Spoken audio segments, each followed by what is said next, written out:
there and taps his hands, and you're just sitting there, and he, sits there and rocks back and forth in the chair, sitting there big old another murderer or whatever he is, convicted. Up to this point of a case, not in handcuffs, not in shackles, one or the other, or both, and in orange.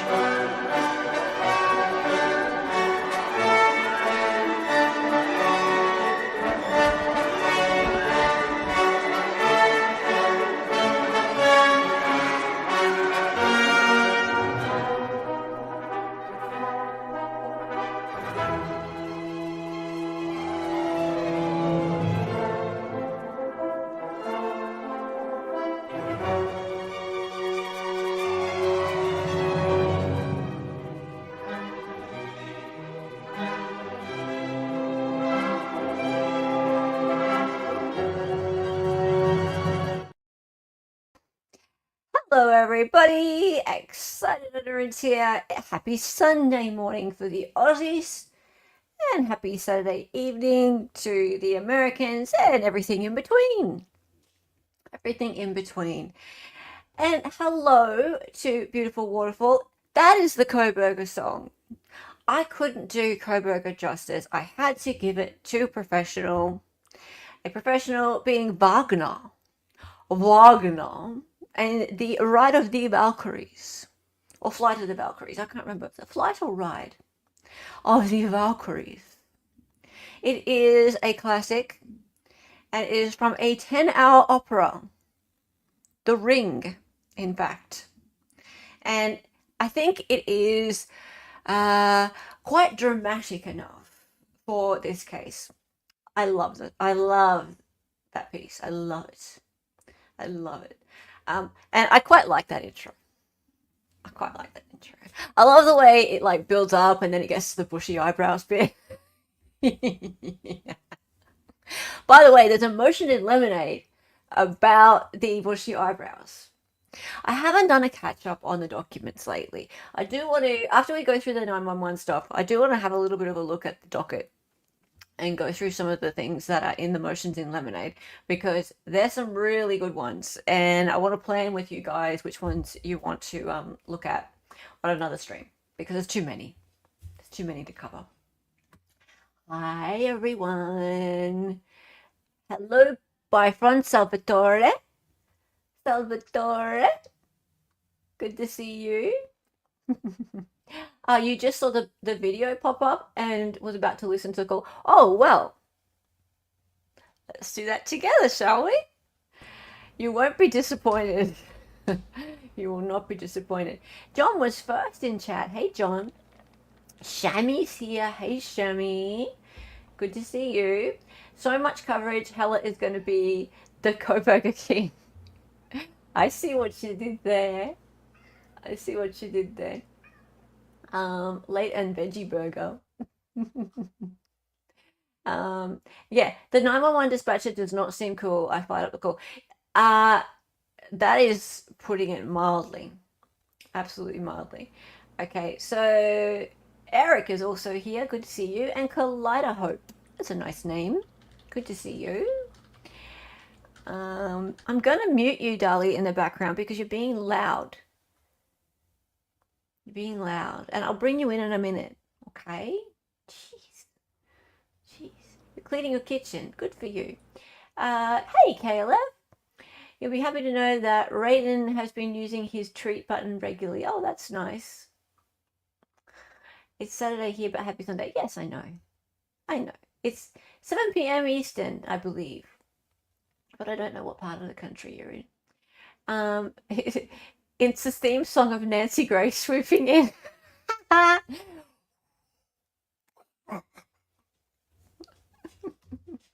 It's a great intro. Thank you. Thank you. Hello, Chloe Penny. Ride of the Valkyries, it is. Yes. Yes, Ride of the Valkyries. They're trying to keep out the bushy brow description. Yes, they're trying to keep it out. There's some reasons for that. She had a bunch of artwork on her wall that had bushy eyebrows all over them. Yes, I'm not kidding.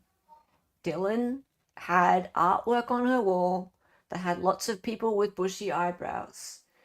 And she also stated really clearly that she was too drunk to really remember details. So therefore, how can she possibly really remember a detail like bushy eyebrows? Therefore, it shouldn't be mentioned. Yeah. Hey, Online Red. Good to see you. Good to see you. Hi, Franz. Why can't you hear the police arrive to the house on the call? They were all standing outside.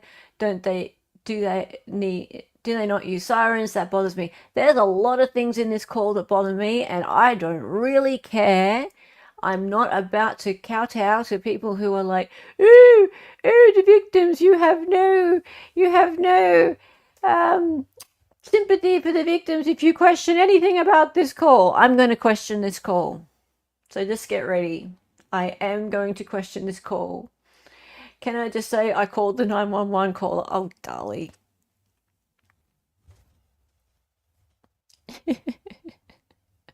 You muted yourself now, apparently. Hey. Hey. No, you called the 911 caller? No, when I was doing the transcript, what the hell? Oh, mushmouth today. When I was doing the transcript, I was the angry, annoyed policewoman. Dispatcher. Yeah, thank you. Dispatcher. Yeah. You were super annoyed. It turned out to be true. How'd I know? You were doing like the Valley Girl annoyed dispatcher. When we did the dramatic reading of the 911 call from the transcript, you were like, oh, could you stop passing the phone around? And it turned out to be true. I mean, they're almost always annoyed, but yeah. Wow. They always have an attitude. Yeah, right? Okay. Bushy eyebrows is such a subjective observation. Yeah, considering his actual brow bone juts out as well. So, and that's all she could only see from here to here anyway. So how you can really identify someone from that? Was it a ski mask or like a face mask? Who knows? Okay. I thought originally that it was like a black, kind of like ski a mask? COVID mask thing. Oh, okay. Yeah, but it might have been a ski mask. Who knows? Haircut, Dolly? Yes. Oh, there you go. All right. So, guys,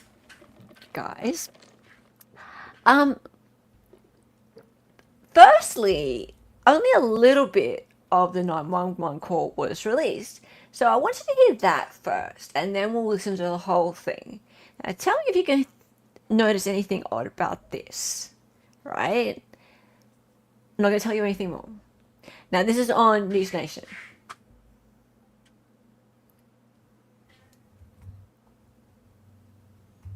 911 location of your emergency. Hi, something is happening. Something happened in our house. We don't know what. What is the address of the emergency? 1122.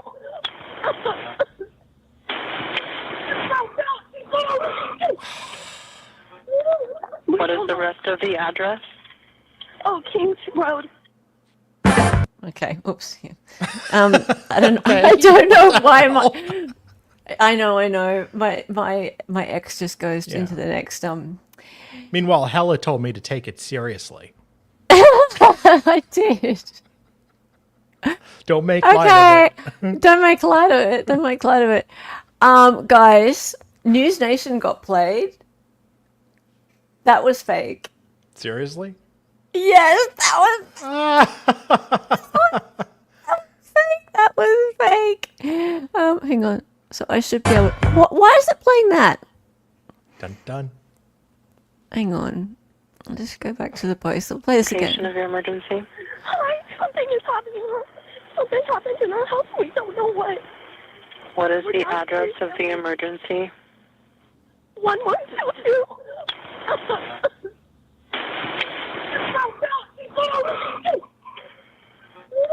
What is the rest of the address? Oh, Kings Road.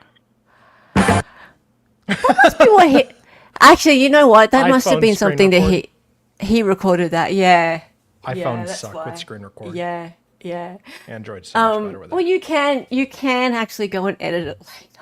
Well, yeah, but that's like 10 extra steps. Okay, I'll just hit the stop button on screen. Can you stop it? Okay, so Architects screen recorded that because I'm sure News Nation has taken it down now, but they got totally felted. Oof. They played that, and okay, so you can totally tell that's an AI voice that is doing the dispatcher, right? So listen again, like listen. On location of your emergency? Something is happening. Something happened in our house. We don't know what. What is the address of the emergency? What is Yeah. address of the emergency? Oh, I love it when these news stations get fooled by this stuff. How classic!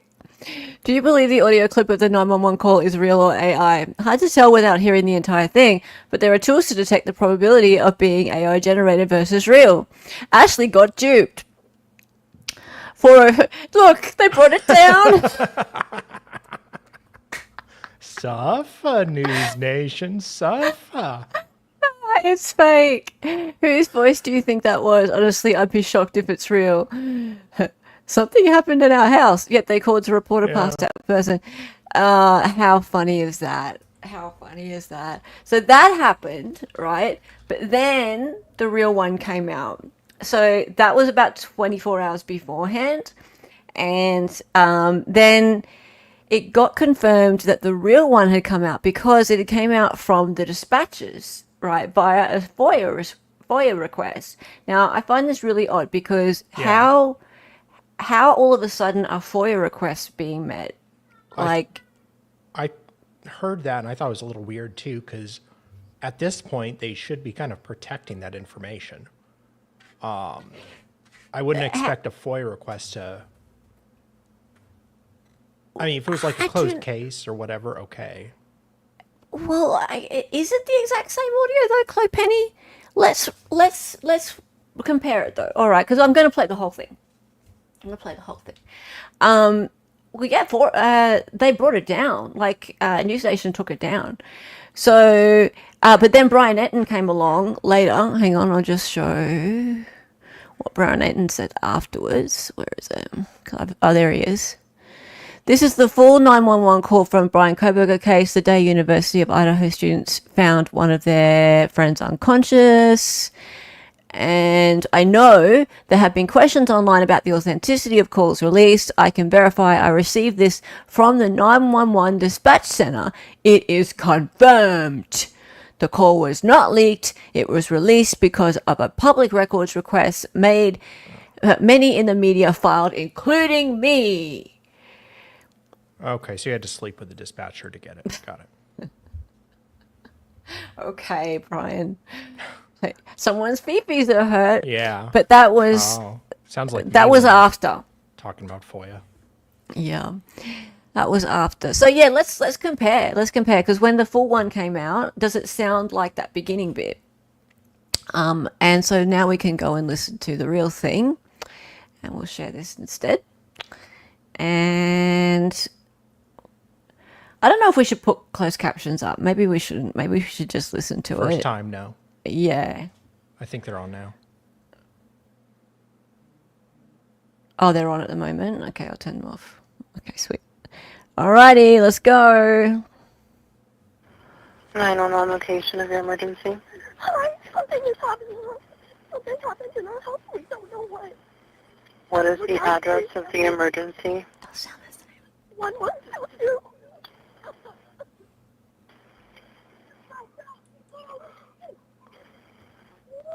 What is the rest of the address? Oh, Kings Road. Okay. And is that a house or an apartment? It's a house. Can you repeat the address to make sure that I have it right? I'll talk to you guys. We're We live at the White, so we're next to them. I need someone to repeat the address for verification. The address, 1122 King Road. And what's the phone number that you're calling from?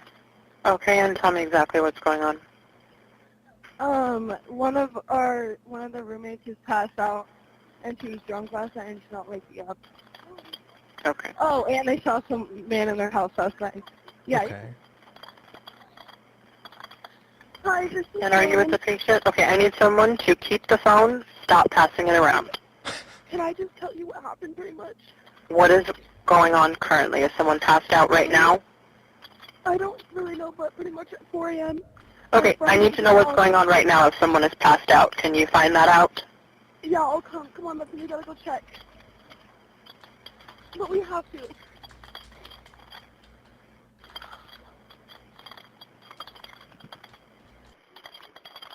Is she passed out?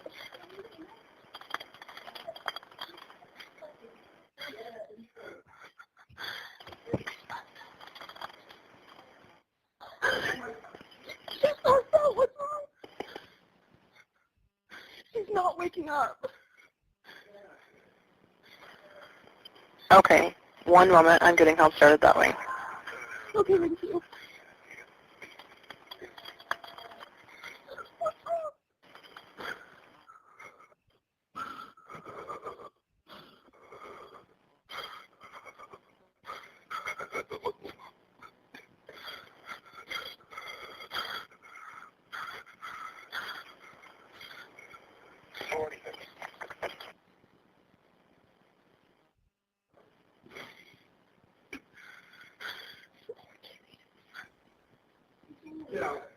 Okay.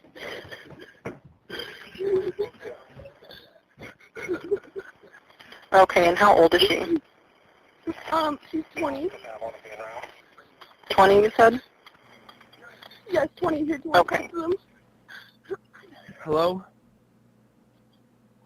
Hello? Okay, I need someone to stop passing the phone around because I've talked to 4 different people. Okay, sorry, they just gave me the phone. Is she breathing? Hello? Is she breathing? No. Okay. Bethany, Dylan, I need you to keep talking to them, okay? I can't talk to them. I need you to talk to them. Hello? Okay. I have already sent the ambulance and law enforcement. Stay on the line. If there is a defibrillator available, send someone to get it now and tell me when you have it.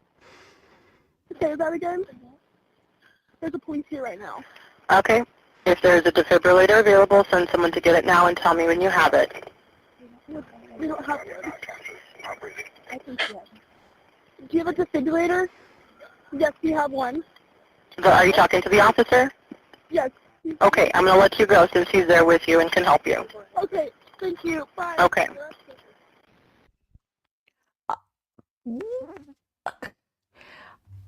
Sorry, I muted you because you were typing. I'm sorry. My disabled background noise was not checked. So, why was the word blood never mentioned throughout that entire thing? Okay. As much as I love a good something sus, it sounds like they called over the neighbors. So there was a whole bunch of people there. And I'm getting the cat. Just a minute. Okay. You No can worries. keep talking. Keep talking. oh boy, you're going to regret this. Okay. So there was a whole bunch of neighbors, or at least 2 or 3, it sounds like. And I'm sure in the confusion, the neighbors were just like, had no idea what was going on. They kept passing the phone around. So another one of the neighbors got it and he's just like, they're passed out. He probably doesn't realize they're been unalived at that point.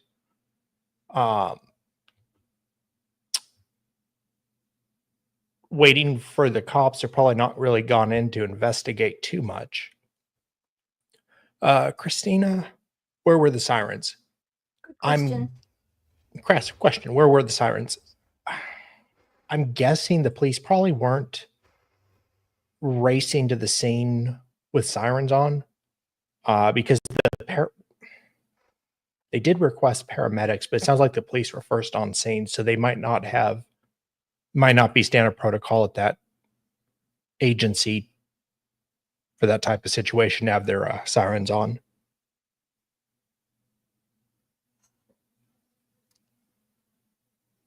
Okay, so there was a guy there called Hunter, who I believe is either a friend or neighbor or both.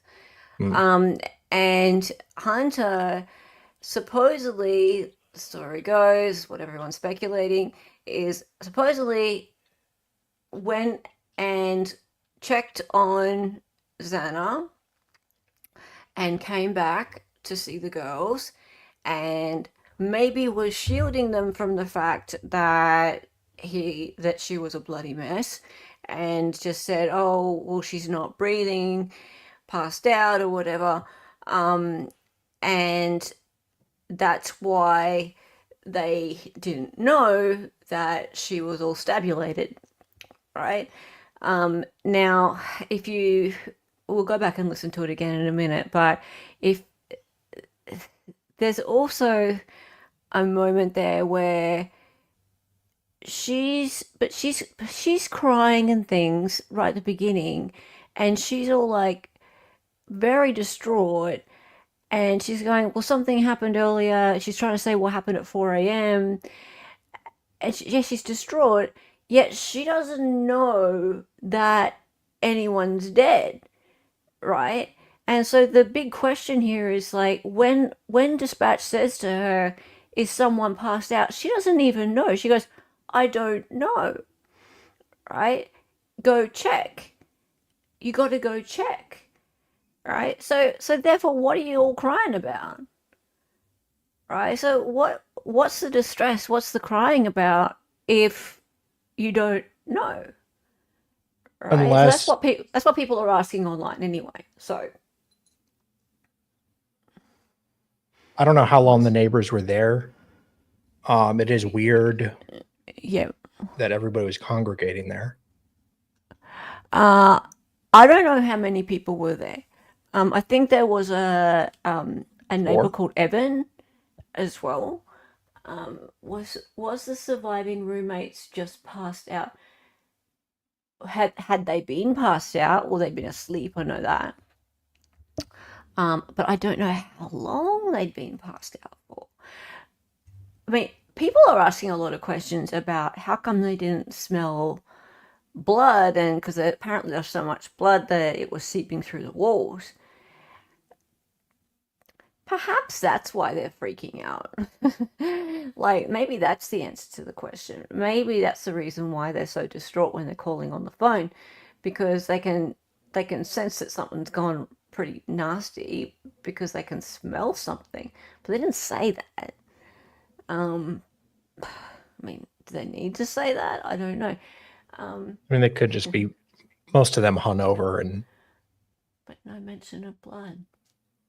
Some people don't know the smell of blood. Yeah, maybe. The freaking out reminds me of Gypsy Rose when she was first arrested and pretending not to know anything. Yeah, the crime pictures from the outside were really eerie. I'm going to bring up some of the questions that people are asking online, and then we can go back and have a bit of a listen and see if we can hear some of the things that people are looking to. People are saying that are in there. The police planted the plan. It's all fake, David. It's all AI. The whole thing's AI. Everything. AI did it. And edited. Yeah. Skynet did it. Yeah. Where were I find how quickly the police got there to be very interesting. Yeah. Like, that's very, very quick response. It's a college town. Okay. Yeah, I don't see them running. I'm sure they had their lights on, but not sirens. And I'm sure they're only a couple minutes out. Maybe. Mark Furman was there. Who? Mark Furman. He supposedly planted the glove in OJ. Oh, okay. All right. Just a sec. Bookmarks, profile. Okay, so apparently even Candace Owens knows BK is innocent. Oh, great. Yeah. Okay. So, just PS, by the way, there's a letter from the dispatch saying why or how it got released. Let's have a look at this.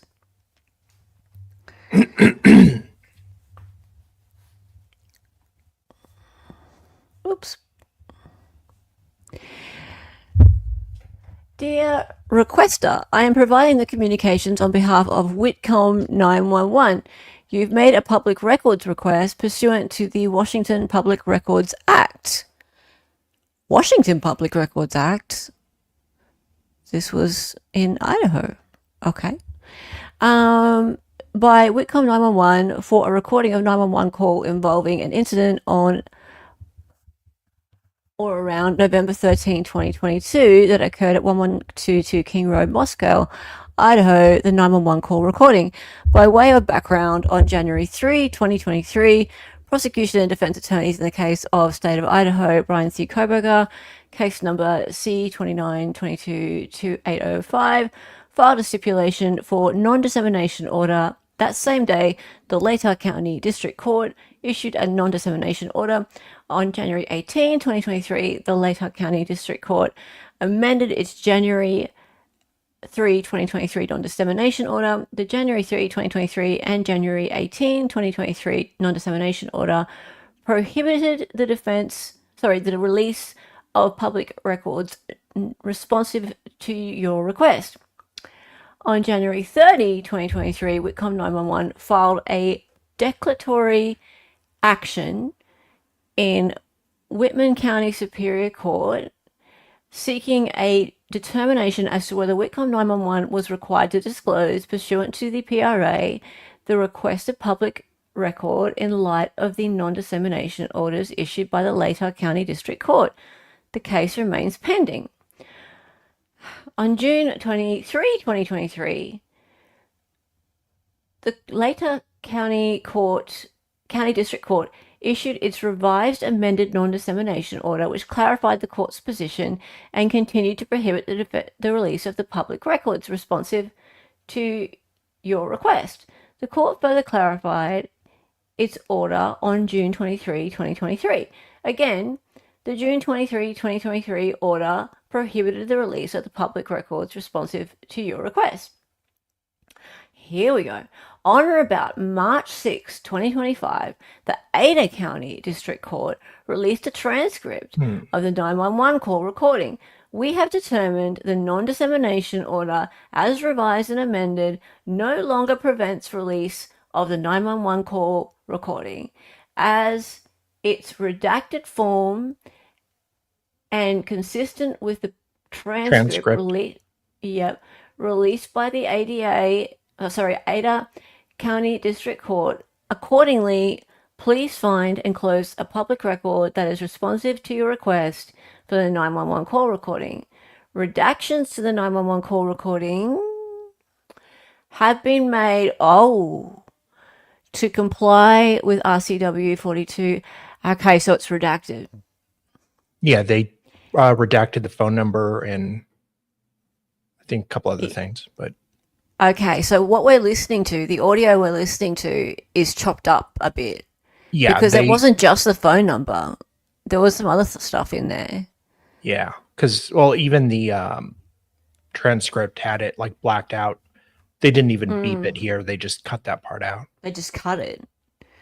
Yeah, it is on the border. I know it's on the border, but there's also a Washington County, Idaho. There's a Washington County, but is that what they're talking about? It could be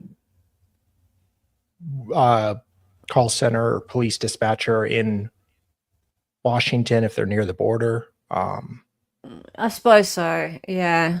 Okay. have been made to comply with that. This request has been fulfilled. As a result, Whitcomb 911 is closing this request. The PRA 1-year statute of limitations to seek judicial review has begun to run, as Whitcomb 911 does not intend to further address your request. Goodbye. Jeffrey R. Galloway. Interesting. Very interesting.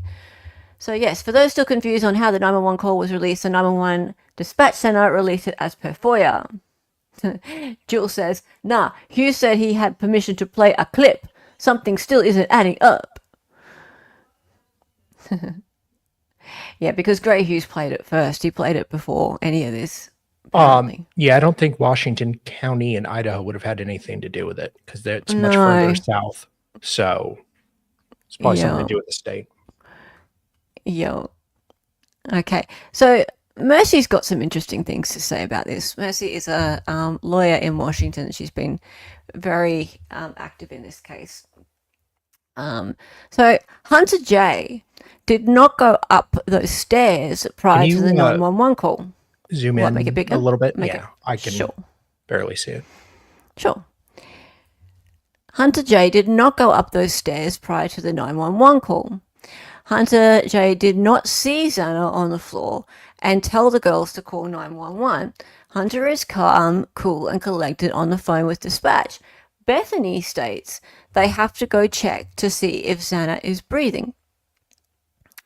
So that's Bethany who says you need to go check. Okay. Hunter starts calling out to Xana on his way. Yeah, calling out to Xana on his way up the stairs. Right, so that's quite quiet in the recording. So you can hear this Xana going on. So we need to listen out for that. And a woman states, oh my God, I remember hearing that. So that's someone starts hyperventilating. That took place within 35 seconds. So at 1:45, we have to hyperventilate. All right, let's just take note of that. Hang on, can we write that in private chat? I can take note of that. So, I'll just grab that. 1:45, we have to, and 2:20, hyperventilating. Right. So prior to the 911 call, what made them think Xana was passed out? When the dispatcher asks Bethany and Dylan, is someone passed out? The reply is, I really don't know. She's not waking up. It appears then that they believe Xana may be passed out because she wasn't answering her phone/text, not because anyone saw her laying on the floor. Is it possible Dylan saw Xana's body the night before? She would have been lying there when she went downstairs after the perp left. Yeah, well, that's the thing. Because she, during her text that night, she said, Bethany said, come downstairs.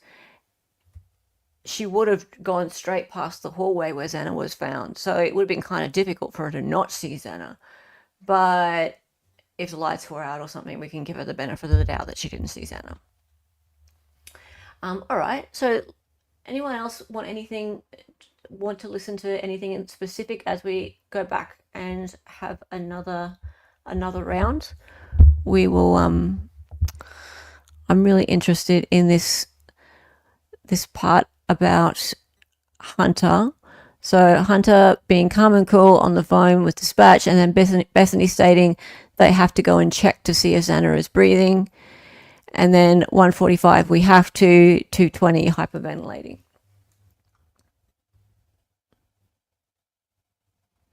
You think one of them did see Xana laying on the floor and immediately ran back down? Yeah. Hey, Susan.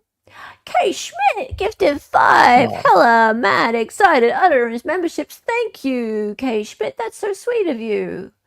That is so nice of you. Much appreciated. Very kind. Yes, thank you very much. Very nice of you. Thank you. Lovely. Welcome, new members. Look, they're saying that Xana was found first. The thing is that she was in the same room as Ethan. Apparently, she's in the hallway, just outside their bedroom. But, I mean, she was sleeping with Ethan, so I don't really get that. But, I mean, there's no mention of Ethan whatsoever. So, you didn't want a gifted membership anyway? Well, by France, you could buy your own. Oh, dear. How are you, Sarita? Good to see you. I feel like the police helped them make up a cover story. I don't know, but my gut says drugs, roommates, school, and police knows, and BK is a fall guy, so tragic for the victims and families. Yeah, I don't know. I don't know what the real story is. All I know is that there's not much there against BK. Okay, so let's go back.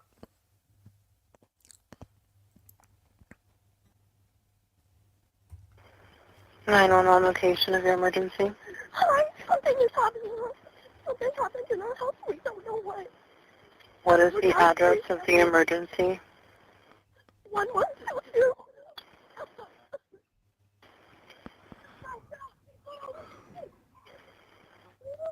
What is the rest of the address? Okay. Let's see if I can boost this sound a bit. Hang on. Yeah, I wasn't really able to make it out. No. Yeah. Let me just see. I'm going to use my audio booster. Give me a second, guys. See what I can do. Audio compression. Yeah, Enable. what it sounded like is I'm sure not what it was. So Okay. Kings Road. Okay. And is that a house or an apartment? It's a house. Can you repeat the address to make sure that I have it right? a little loud. It's supposed to be loud. Carry on then. I'll talk to you guys. We live at the White, so we're next to them. I need someone to repeat the address for verification. The address, 1122 King Road. And what's the phone number that you're calling from? Okay, and tell me exactly what's going on. One of the roommates has passed out, and she was drunk last night and she's not waking up. Okay. Oh, and they saw some man in their house last night. Yeah. Hi, And are you with the patient? Okay, I need someone to keep the phone, stop passing it around. Can I just tell you what happened pretty much? What is going on currently? Is someone passed out right now? I don't really know, but pretty much at 4 a.m. Okay. Okay, so she just said, can I please tell you what happened pretty much? And then the dispatcher said, could you just stop passing the phone around? And the dispatcher said also, is someone passed out right now? And she said, I don't really know. I need to know what's going on right now if someone is passed out. Can you find that out? Yeah, I'll come. Come on, we gotta go check. No, we have to. That's it. Yep. Come on, we have to go. We have to check. Come on, Sounds we like- have to. Sounds like they're knocking over beer bottles or something. I'm just saying. I do. Yeah, I wish she'd let her tell us what pretty much happened. I know. When I saw the transcript, that's what I wish she'd let her say too. But yeah, I guess it was kind of an emergency. It isn't I'm Yeah. torn because I understand the 911 operator has to get to the point, but they Yeah. always seem so irritated. I know. And it's like, I understand I probably would be too, but at the same time, it's like these people are in a very traumatic situation and you're not helping them. I know. And she wants to say what happened 9 hours ago, and the dispatcher's like, no, we got to get someone out there. Tell us what's wrong. Let's get out Yeah. there. They got to just type it I up. get it. Yeah, I get it. But like us now, we're like, no, we want to know what happened. Yeah. Well, Quiet, 1,000 let her years talk. ago, the Battle of Gettysburg. Yeah. 20th Century Fox is here. Hello. Hey. Good to see you. All right, let's keep going. Right, that definitely happened. She said, I don't know. Come on, we've got to go check. We have to.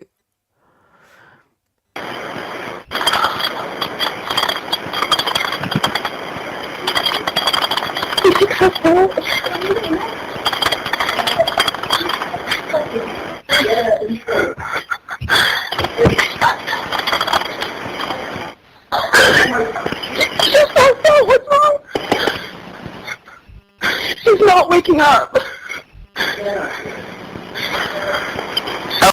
Okay, that whole hyperventilating thing and she's not waking up sounds like she's right next to her. Don't you think?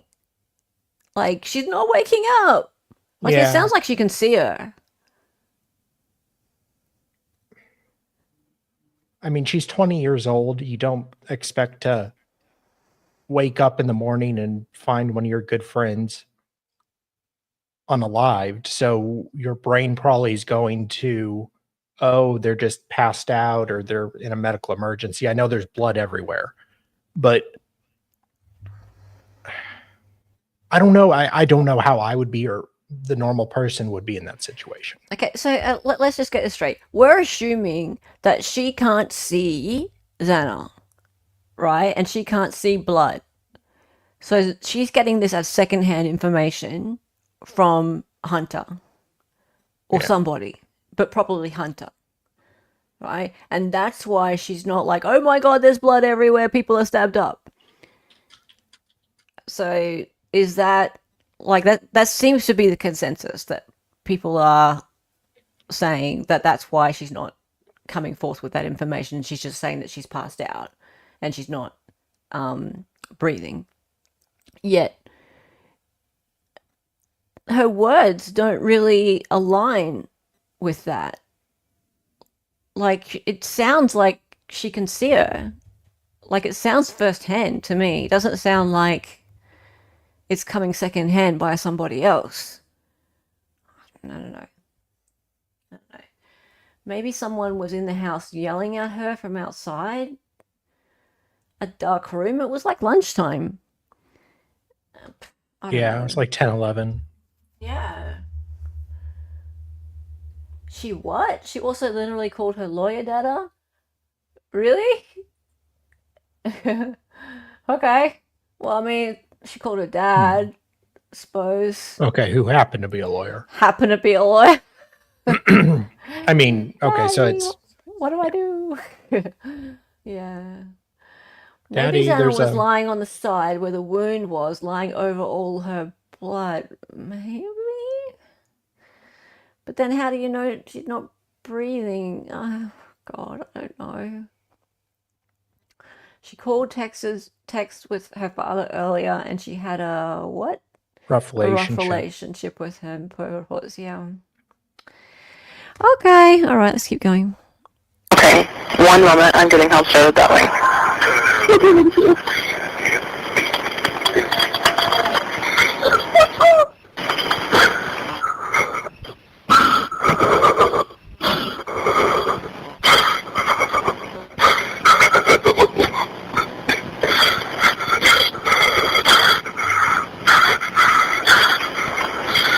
Okay, whoever that is sounds disturbed. Hmm. Right. So whoever that is saw it. That's it, and that sounds like a dude. Yeah, Yeah? Okay. So not to assume, but I think it sounds like a dude, and I think it sounds like he saw it. So I think that's fair to assume. Yeah?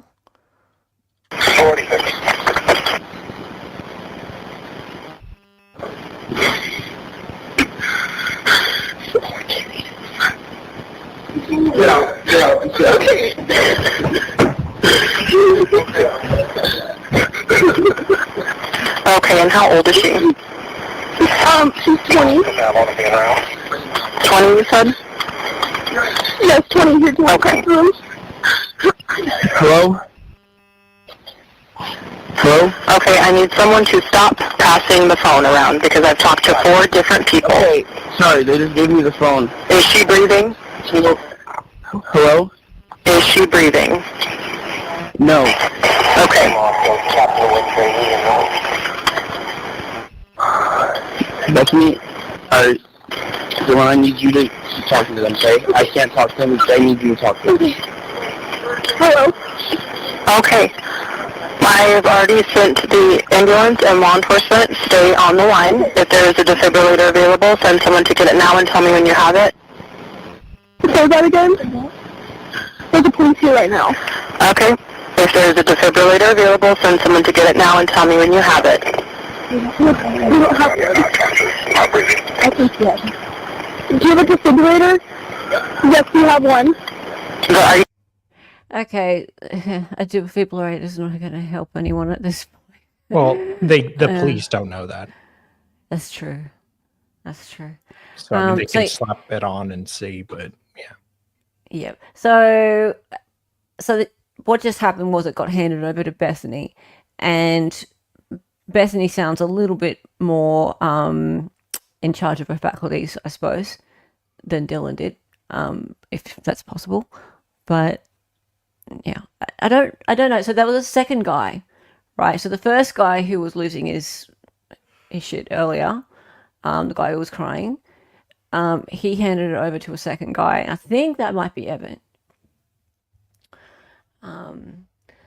Hey, hospice Jess. This call also occurred an hour and a half after they woke up. Yeah. Well, at least, I mean, that we know of. I mean, an hour and a half after their phones started doing things, correct? And I suppose that they're 20. Like, that's when they wake up, that's when phones start working. They were up to like 4, so. Yeah, that's true. That's true. Oh my god, I'm losing my mind. YouTube keeps auto-sending messages. I hate that. I hate that. It's annoying, hey?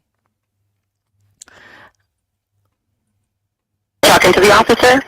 Yes. Okay, I'm going to let you go since he's there with you and can help you. Okay, thank you. Bye.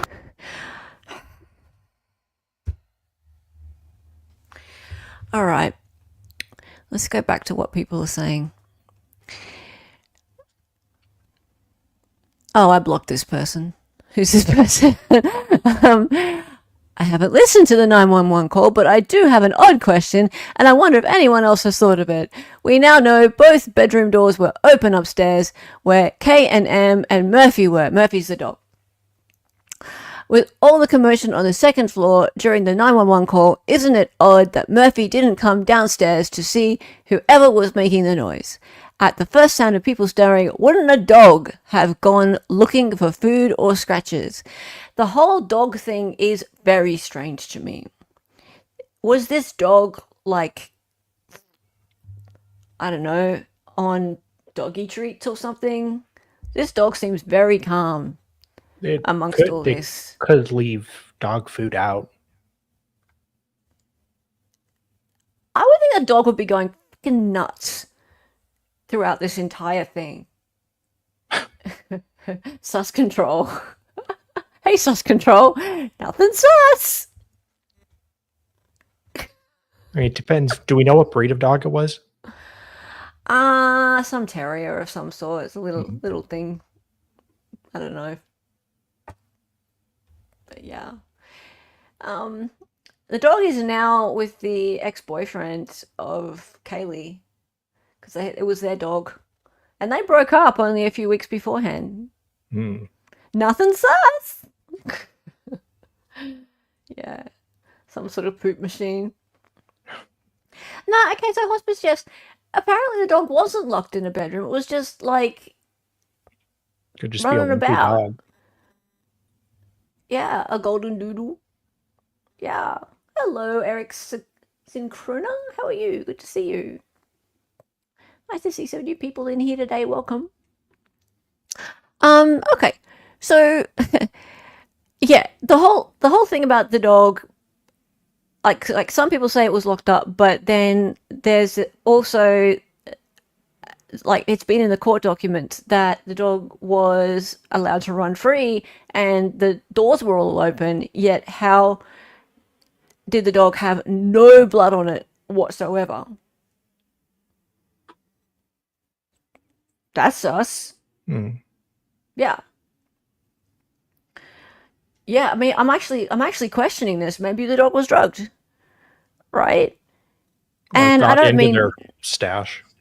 yeah, maybe, but maybe not even nefariously. Like, people do give dogs, weed treats and stuff like that because they get scared. Or if they have it's a party house, like maybe that is something that they do give the dog because the dog, they want to calm the dog down. Don't know. Hey, Alexi, how are you? Good to see ya. Okay, so Mercy says, depends on the dog, but I've opined before that it's possible Murphy was downstairs, maybe cowering, and the male stating, it's okay, I'm here to help you, was talking to Murphy. Frankly, I've always thought DM misheard, and the person stated, it's okay, I'm not going to hurt you, which, in my opinion, definitely sounds like he was talking to Murphy. Yes, he yelled out Xana somewhere near the end of the call. Yeah, did you guys hear that? That's actually, it's kind of quiet, but somewhere near the end of the call, one of the guys yelled out, Xana. I wonder if we can hear it. Sarah? No, Sarah. Sarah. Sorry. Wrong trial. Wrong case.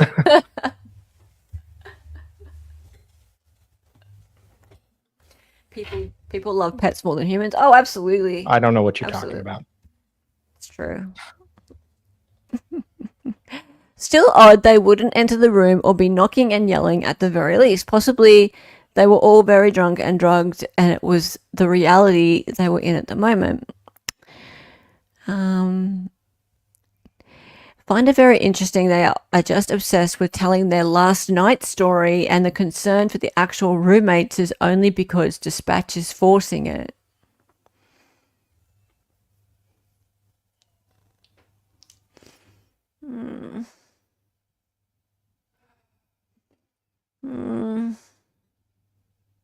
Well, that was Dylan. That wasn't the others. She did try a couple times to say what happened last night. I'll give her grace on that one, because if she really didn't know that Xana was dead, or any of them were dead, like if we give her that grace and we go, okay, she didn't know, she hadn't seen it, Hunter was keeping that information from them, she therefore thinks that she's just passed out and she wants to tell the dispatcher, hey, I saw someone in the house last night. So in her head, she's like, that's important information. Whereas it's really not important information to the 911 caller, 911 dispatcher at that point in time. She just wants to know who's in trouble. I need to get someone out there.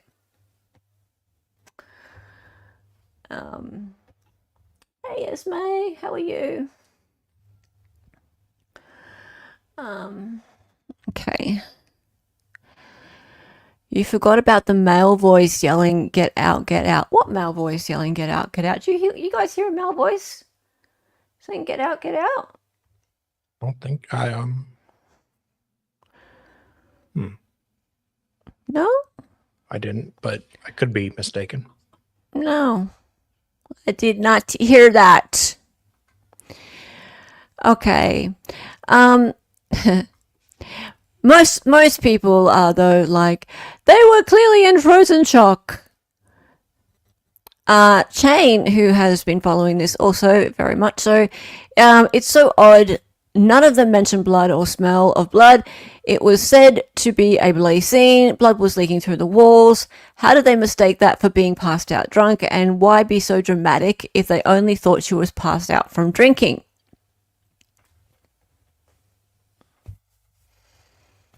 I don't know. Their testimony at trial is going to be very, very interesting. Very, very interesting. Okay. So, guys, do you guys want to hear it again or not? I just can't picture. Sorry, go ahead. No, go ahead. Read that first.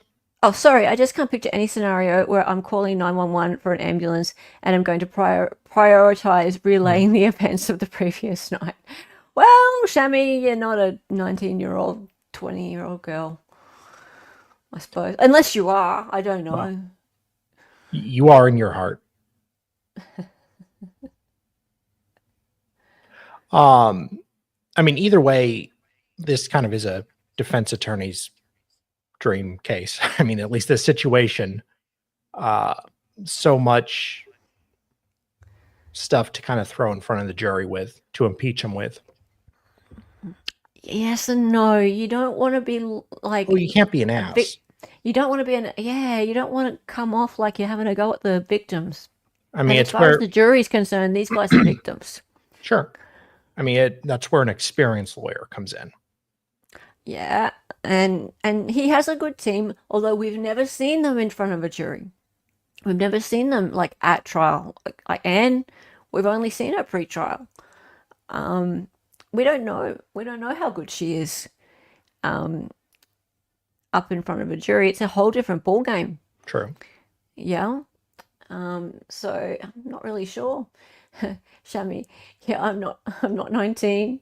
I'm trying to give the benefit of the doubt. Yeah, me too. Hey, Luna's here. How are you, love? Good to see you. Hey, Luna dear.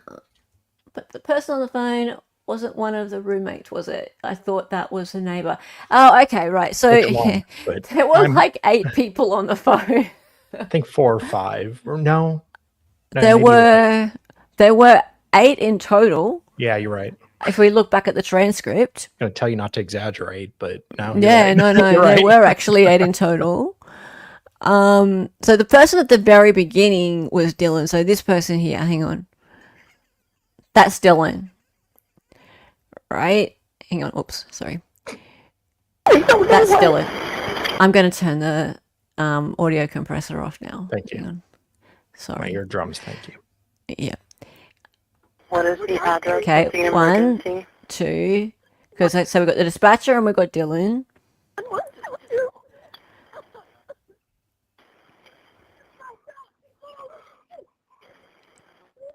What is the rest of the address? Oh, Kings Road. That's someone else. Okay. And is that a house or an apartment? It's a house. Can you repeat the address to make sure that I have it right? Oh, no, sorry, that- guys, we're, Oh, there we go. There's we live Bethany. at the White, so we're next to them. I need someone to repeat the address for verification. The address, 1122 King Road. And what's the phone number that you're calling from? Okay, and tell me exactly what's going on. One of the roommates is passed out, and she was drunk last night and she's not waking up. Okay. Oh, and they saw some man in their house last night. Yeah. Hi, this is And are you with the patient? Okay, I need someone to keep the phone, stop passing it around. Can I just tell you what happened pretty much? What is going on currently? Is someone passed out right now?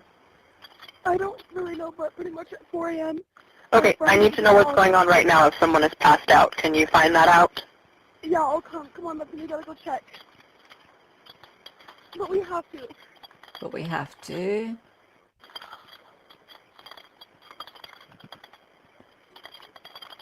Is she passed out?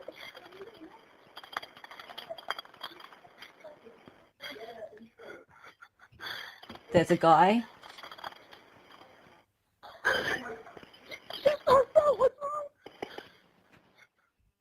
She's not waking up. You can hear another guy in the background. Okay, one moment. I'm getting help started that way. Okay, thank you.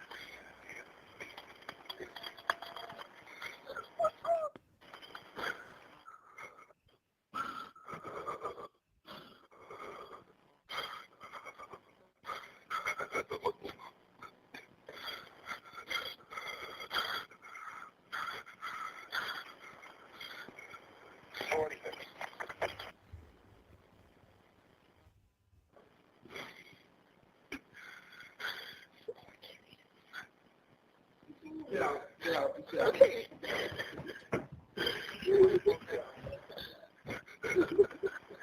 Okay, and how old is she? She's 20. 20, you said? Yes, 20 here. Okay. Hello? There you go, dude. Hello? Okay, I need It's someone definitely to stop different dudes passing the before. phone around because I've talked to 4 different people. There you go, 4 Sorry, they just people. gave me the phone. Is she breathing? Hello? Is she breathing? No. Okay. Bethany, Hang on, that was the get out, was well, I it? need Just you a to second. talk to them, okay? I can't talk to them. I need you to talk to them. Hang on, let's go back. Go back 20 seconds. Okay, sorry, they just gave me the phone. Is she breathing? Hello? Is she breathing? No. Okay. Bethany, or Dylan, I need you to keep talking to them, okay? I can't talk to them. I need you to talk to them. Hello? Okay. Really? I have already sent the ambulance and law enforcement. Stay on the Before line. If there is a this. defibrillator. Hang on, wait. Before him getting on the phone? Different people. Okay, sorry, they just gave me the phone. Hello? She's 20. 20, you said? Yes, 20 here to Okay. them. Go back Hello? more. Go back a minute. Hang on. He's not there yet. Chat's telling you to go back. You gotta go check. But we have to. Around the hyperventilation. Is she passed out?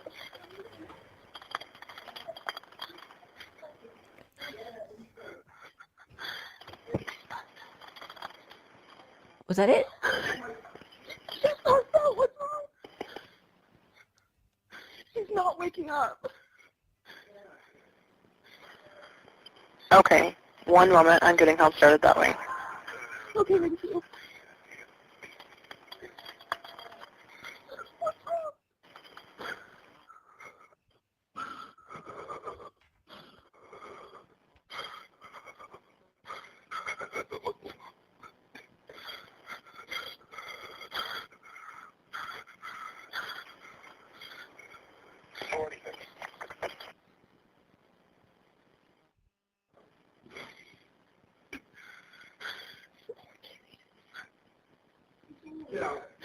Ah, got it.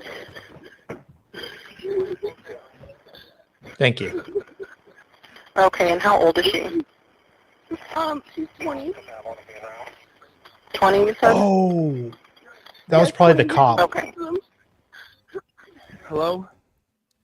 That was the cop, I bet. Hello? Okay, I need someone to stop passing the phone around because I've talked to 4 different people. Okay, sorry, they just gave me the phone. Is she breathing? Hello? Is she breathing? No. Okay. Bethany, or Dylan, I need you to keep talking to them, okay? I can't talk to them. I need you to talk to them. Hello? Okay. I have already sent the ambulance and law enforcement. Stay on the line. If there is a defibrillator available, send someone to get it now and tell me when you have it. Say that again? There's a police here right now. Okay. If there is a defibrillator available, send someone to get it now and tell me when you have it. We don't have one. I think yes. Do you have a defibrillator? Yes, we have one. Are you talking to the officer? Yes. Okay, I'm going to let you go since he's there with you and can help you. Okay, thank you. Bye. Okay.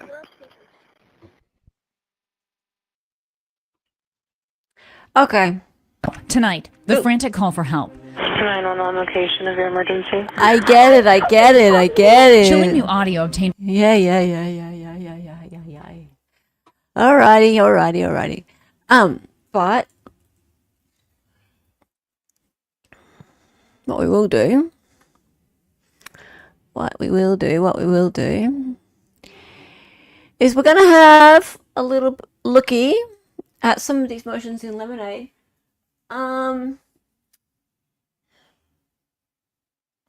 Does sound like a cop radio in the background. You can hear it. You could hear. Okay, that was the first time that. Yeah, I think I heard the the cop radio. That's why I think the cop was the one saying get out. You think that was a bit early though? 30 seconds, and they weren't the ones to bring up that the cop was there. It was the dispatcher who asked them, and then they were like, oh yeah, the cop's here. Okay. Yeah, so is that the time of the hyperventilation? Hey Molly, well, I'll tell you. Okay, so guys, there's a ton of stuff that's dropped in the last week or two. And I'm not gonna stream about all of it. There's a few things that really interest me. One of them, let me see. One of them is to do with the. Just a second. What really bothers me, and it's similar to the Richard Allen case, is the state's motion in limine to exclude third-party evidence. Every single So, case. look, this is just disgusting as far as I'm concerned. It's just so bad. It's a pet peeve. I just, how can there continue to be cases where the state is just like, no, you just can't talk about anybody else. You can't talk about any sniff of anybody else. In this case, that makes it too hard for us. Oh, the jury is gonna be confused by that. You don't want to confuse the jury, do you? So yeah, I mean, where is it? Improper death penalty comments, motion limine exhibits, seal motion. I think that's where I load the most, especially after SZA, and they're doing it again, right? So it's happening now in 3 different states that we know of, and in Wisconsin, it's by default, right? So so with Zachariah Anderson, that's just how it is. You just can't bring in third party evidence. It's the Denny rule. Yeah. But in other states, you have to make a motion in limine. So let's see if I can just find it here. Use of the term, okay, all these defense motions are interesting. Use of the term murder, use of the term psychopath or sociopath, witness identification by bushy eyebrows. Now,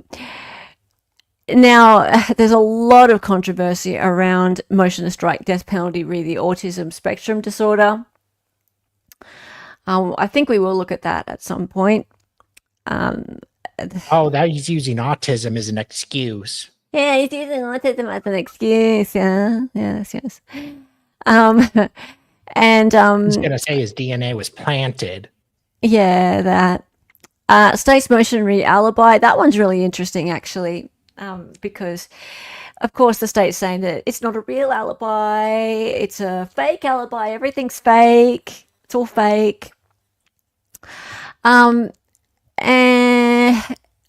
there we go. State's motion in limine, alternate perpetrator evidence. Let's just have a quick gander at this. It is only 4 pages. And let's see, shall we? See. Comes now, State of Idaho, by and through the Ladar County prosecuting attorney, and respectfully moves the court in limine for an order prohibiting the defendant from offering alternative perpetrator evidence or argument without first satisfying the court that any such evidence is relevant and admissible pursuant to IRE 401, 402, or 403. In support of this motion, the state refers the court and counsel to State v. Meister, where the Idaho Supreme Court addressed the standard for assessing the admissibility of alternative perpetrator evidence. I-148 Idaho 236 2009 in Meister. The Idaho Supreme Court held the Idaho Rules of Evidence adopted in 1985 implicitly overruled. State v. Larson, 91, Idaho 42. The proper analysis is under IRE 401, 402, 403. Okay, so the Idaho Supreme Court noted the trial court must first consider and determine whether the proffered evidence is relevant under IRE 401. The second step is to determine whether the probative value of the proffered evidence is substantially outweighed by the danger of unfair prejudice, confusion of the issues, or misleading the jury, or by considerations of undue delay, waste of time, or needless presentation of cumulative evidence. Okay, fine. Larson Court was concerned that a defendant will attempt to admit evidence where the sole purpose is to infer that an individual other than the accused committed the crime. Well, how dare they? Okay, so if the defendant proffers evidence which merely tends to mislead the jury that another person committed the crime, or the evidence is not relevant because it does not tend to make the defendant's involvement more probable or less probable, then it is within the trial court's discretion to find the evidence inadmissible. Mere inferences that another person could have committed the crime will most likely not be relevant, and if relevant, will still be subject to the limitation provisions of IRE 403. Okay, so I have an issue with this, and I agree that the defense should have to put a motion forward, because otherwise they could just they could just throw every person into their case, right? So they could go, and it could be this guy, and it could have been that guy, and it could have been that guy, because it's a party house, and all these people could have been there, right? So yeah, that could waste the jury's time. I see that, but then again, we have all of these unknown male DNA profiles, especially blood, right? If you've got blood of an unknown DNA profile, a male DNA profile in the house, on the sheath, right? If you've got DNA on the sheath that was never even investigated, or if it was investigated, it became up inconclusive. If you've got DNA under the fingernails of one of the victims, and it has been found by a defense investigator to exclude Brian Kohberger, how is that going to be wasting the time of the jury? How is it not probative? It is. So, I mean, what I worry about is that the defense is going to put these things forward in a motion, and based on Judge Hippler's previous form, he's going to go denied.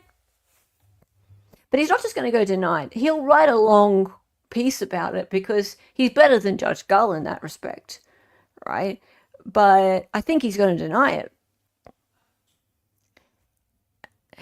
That's just been how he's been. And it concerns me, because I think the jury really needs to hear about these other DNA profiles. I think it's very wrong if they don't hear about these other DNA profiles. They need to. They need to hear that if the main case for the state is these couple of pieces of skin cell on an object which is not the murder weapon, by the way. People keep referring to it as the murder weapon. It is not the murder weapon. Right? So if that is their case, and P.S., the rest of the state's case has fallen to bits, absolutely fallen to bits, right? So if that is their case, then that means that other DNA profiles in the house, especially ones that are quite nefarious, like blood, DNA under the fingernails of the victims, and other DNA on that sheath, they must come in. And it's very unusual to unalive somebody with a knife or stabbing or some kind of frenzy like that, and not to injure yourself. It's very, very rare to do that when you unalive someone, because they're flailing, you're moving around. Yet he did it somehow 4 times without leaving a trace of his own blood or sweat or skin.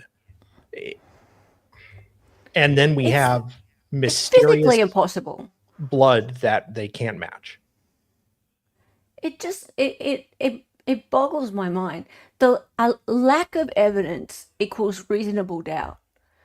There is so much lack of evidence at that crime scene against Brian Kohberger. He must have been wearing some sort of hazmat suit to not leave with a vacuum, to not leave more of himself than a couple of little skin cells on one object. It just doesn't make sense, right? So unless the state can show us more at trial, then that is reasonable doubt in itself. There must be more. There has to be. And there should be some sign of those victims in his house, in his car, on his clothes, somewhere. There has to be something. Otherwise, there is reasonable doubt. Lack of evidence equals reasonable doubt. Yeah. It's not all about what they can find, it's what they can't find also. Kevlar, yeah.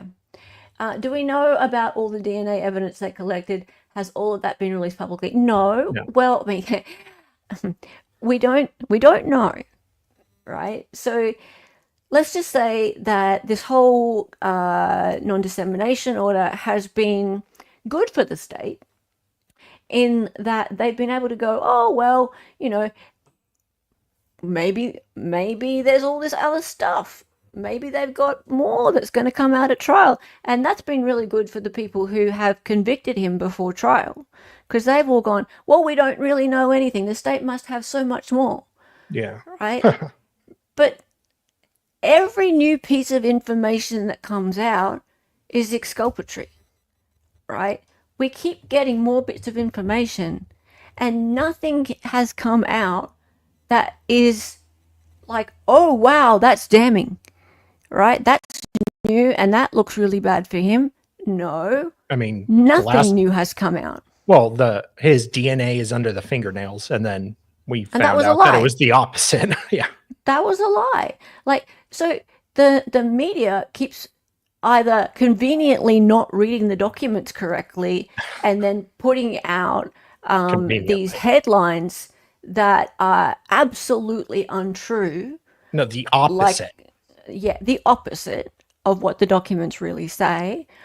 Or they just regurgitate things from the original PCA, which have now been debunked, like that he was stalking the girls, or that he knew them somehow, that he was some sort of incel, for example. None of these things are true. They've all been disproven.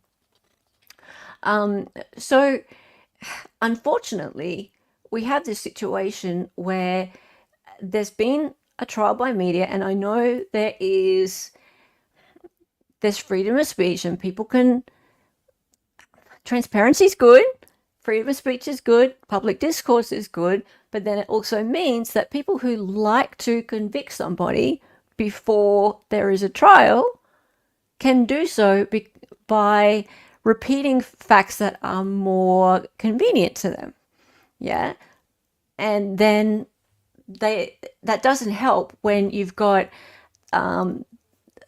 networks like Court TV, for example, and you've got your Nancy Grace and your Megan Kelly, and you've got even writers like Howard Bloom, who goes and writes a book which is completely fictional about these murders. What is it called? When the Night Comes Falling or Calling or something. Yeah. And it's completely fictional, right? But it's all about how the family of Brian Kohberger must feel so terrible and ashamed, and how, the father drove across the country to come and get him because he was so worried about his murderer child. And it's just, he doesn't know anything about these people.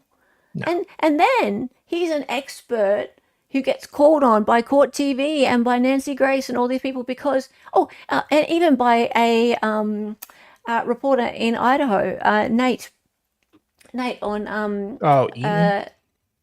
Nate Eaton, yeah, on East Idaho News. He gets him on.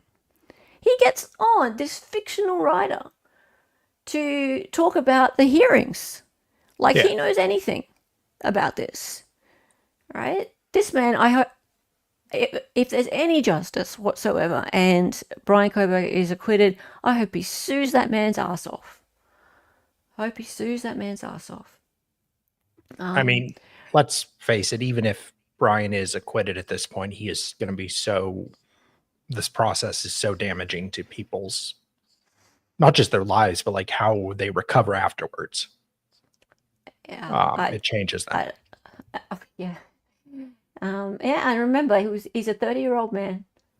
He's a 30-year-old man, and he had a good life ahead of him. He was a criminology PhD. Who knows? I mean, maybe he can move to another country and change his name. I don't know. But I mean, all I know is that I am willing to have my mind changed, as I always am going into a trial, if the state convinces me beyond a reasonable doubt. But they need to do that. They need to do that. And I've seen nothing so far since the PCA that shows me that there's enough to convict him. And as time goes on and more information comes out, there's just less and less. It goes more and more towards the defense. And I actually noticed that as more information comes out, the people who believe that he's guilty are doubling down more, and they're getting more and more upset as they see more information that's exculpatory coming out. That's just human Yeah. nature. Yeah. They're You like, double down. what, he's autistic? But I'm autistic. How can he use that against as an excuse? That's an excuse. I'm autistic. I can't be like him. He can't be like me. Who wants to be killed by the state? Yeah. Yeah. It's juries get things wrong. Prosecutors get things wrong. Death is final. Yep. Death is final. Use whatever you can. Yeah. Cognitive dissonance. Yeah. And I will defend people, anyone using anything they can to get out of the death penalty, because the death penalty, in my opinion, is wrong. So I don't think that there's any justifying the death penalty. So even if he is the worst murderer, if he did do this, who are we as human beings to kill another person? We are sinking to the level of the murderer by murdering another person. So if he needs to use autism or any other defense that is necessary, go for it. Do what you have to do. That's my opinion on that one. So the death penalty is something that needs to be gone. And even if you do agree with the death penalty, and I respect people who do, just because that's my opinion doesn't mean I don't respect people who do agree with the death penalty. Even if you do agree with the death penalty, you must surely see that it is inefficient. It's very inefficient because it takes a very long time. It uses a lot of dollars, and it requires what's called maximum due process. So once the death penalty is sought by the state, everything takes longer. Everything requires more resource. People are very upset about the fact that this trial has taken so long. They're all like, get this over with. Get him in front of the firing squad. What's taking so long? That's what's taking so long. It's because it's a death penalty case. So as soon as a death penalty is sought by the state, everything takes longer because mitigation has to be done. If you don't require ultimate due process, the greatest amount of due process for someone that the state is trying to kill, then anyone could be sentenced to death very, very quickly and without proper due process. That's just how it's going to work.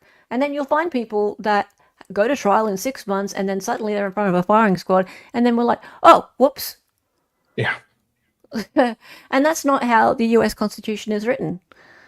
So there's a very good book on this. There's a few good books on this, but the one I will recommend is Death Penalty Designs by Steve Gosney. So go and have a look at that if you want to learn more about it. Me, a little Australian over here, I learnt tons about it from him. So great book. Great book. In my opinion, the state should never have permission to kill its citizens. It's a slippery slope. It really is. And yes, Sarita, it's for revenge, not justice. There must be a difference. It's hard to see the line at times. It is revenge. It is revenge. And it's also not, it doesn't seem to be a deterrent. No. There's been studies showing that that's the case. True? Yeah, I've never really seen it as being some kind of deterrent. I mean, people don't think 20 years ahead, Mm. and especially if a lot of it's like heat of the moment, passion. They're not going to think about the consequences really anyways. They know it's wrong. Yeah. Hey, Amber KR, death penalty is morally wrong. It's also inhumane. Isolation is also cruel and unusual punishment. Yes, so it's the definition of cruel and unusual punishment. And cruel and unusual punishment is, again, not in line with the Constitution. Right? So cruel and unusual punishment is something that is to be avoided. So yeah, it is the definition of it. Too many innocent people have been put on death row to ever justify it. Not just put on death row, but actually executed. So the numbers are out there. If you look on the Innocence Project website, they're on there. That's pretty sad. Yeah, like sad. Wade Wilson. Stop it. It's not a deterrent. It's for angry people with pitchforks. And holding anger in your heart to that degree, to just want people dead, is very sad. And you know what really gets me, especially about this case, this one really upsets me. It's people who've already decided that he should die. Yeah. What's with that? How can you know already? How can you be so convinced already that A, that he did it, but B, so much that he did it that he should die? That's really, like, you really got to be an angry-hearted person to be getting out there and publicly saying he deserves a bullet, he should die. I just find that to be really uncomfortable when I read those comments. Yeah. Like, what? Firstly, A, how do you know he did it? But that I can kind of get past that because people make comments like that. But B, how can you say that you want someone to die who you don't even know and you haven't even heard everything yet? That's really taking it a whole new level, right? So yeah, that one's it's emotionally immature. Yeah, well, the Gonslavis have been from the first hearings. They've been, like, remember they turned up at the at one of the hearings with they had guns and they had a photo of them with guns and masks on, and they were like boom boom. Yeah. And that doesn't make you feel too sympathetic towards them, to be honest. Like, yeah, No. I don't really want to talk about them. Yeah. In a way, you're a murderer if you put someone to death. Yeah, I 100% agree. I 100% agree. And I've felt this way since I was very small, actually. I can't reconcile in my head how you're not a murderer if you are doing the exact same thing as a murderer. You're doing the same thing. So Yeah. it's, yeah. You caught a video about Wade today? He finally dumped Jesse. Really? Aw, poor Jesse. Oh, damn. She was such a catch, too. All right. Time to get going. Thank you guys for hanging out. So I want to I'll do a reading of the there's two motions I want to focus on in the next Kohberger stream. One of them's the motion to strike death penalty for autism, and the other one is there is a motion to strike death penalty. I don't think it's actually called motion to strike death penalty, but it's about a Brady violation. And they've cited the Vallow case, and they want to strike the death penalty because of multiple violations of discovery. So they basically said that because the state has handed over so much information, it would take 3 more years for their team to go through it. I think it's like they said it's like 100 Encyclopedia Britannicas. Because they've handed over so much information in such a piecemeal way, and it's not catalogued or anything like that, they've effectively made it so that it's impossible for them to go through it all, and therefore it's a Brady violation. And that is what happened in the Laurie Vallow-Daboll case, and her death penalty was struck as a result. So, and that was in the exact same court, right? So if that was the case for Laurie Vallow-Daboll, surely it should be for BK. So it's a very compelling argument. And yeah, I want to go through that one. I think it's interesting. I'd quite like to get one of the lawyers on for that. So yeah, I'll let you know when that one's happening. We'll do that another time. Also in Idaho, they're required to catalogue evidence sent to the defense, and they haven't. Yeah, they haven't. Exactly right, Miku. So that could be it. That could be the thing that strikes the death penalty for him. Because honestly, the death penalty is just a distraction for BK. He's not taking a plea or anything like that. He's innocent, right? So he is not taking a plea. His lawyers aren't encouraging him to take a plea. They believe firmly, as they said, in his innocence. So it's not about taking a plea to avoid the death penalty. And it's not like there's going to be... That would be the only plea that could be on the table. It's not like there would be a lesser... 20 years. A lesser penalty. Yeah, that's not going to happen, right? So the death penalty is the only thing that's sort of getting in his way right now, because it's annoying to have the death penalty there. When the death penalty is gone, if he were to be found guilty, then the appellate process would be all about him being actually acquitted, not just having the death penalty taken away, right? So his appeal process would have one tier taken away, if that makes sense. So he really needs to get his death penalty taken away prior to trial. So just in case he's found guilty.